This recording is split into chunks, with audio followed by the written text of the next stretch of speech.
Here are a few moves that you can do to improve your ankle dorsiflexion, that toe up motion, which is important if you squat, if you run, or overall just want to get your foot moving better. But this is particularly helpful before running. So what you're going to do, you're going to grab a book. Now, we're going to place our foot on top of the book, and we want our toes to be hanging off the edge.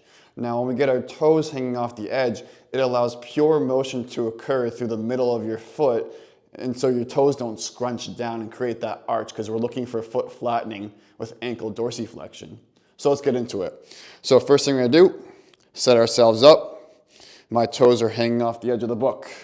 Now I'm gonna keep my back leg here on my toes, and then I'm gonna think about staying heavy through my heel as I bring my knee over my first toe, my third toe, and my fifth toe. So hands on the wall, staying heavy through the heel, going to the first toe, third toe, fifth toe.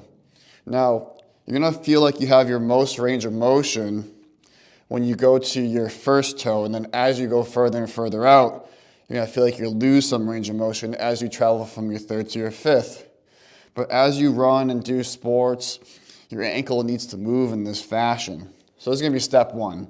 Staying heavy through the heel.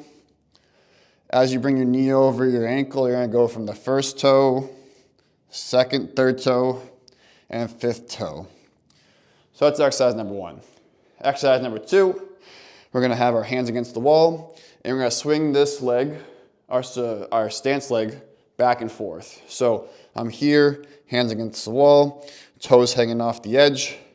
I'm gonna step forward to the wall, bend my knee as I step back, bend my knee as I step forward, bend my knee as I step back. So we're just tapping our toe as we go and bending our knee.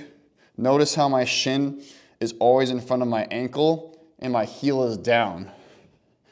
That's how we get ankle dorsiflexion. You do about 20 of these.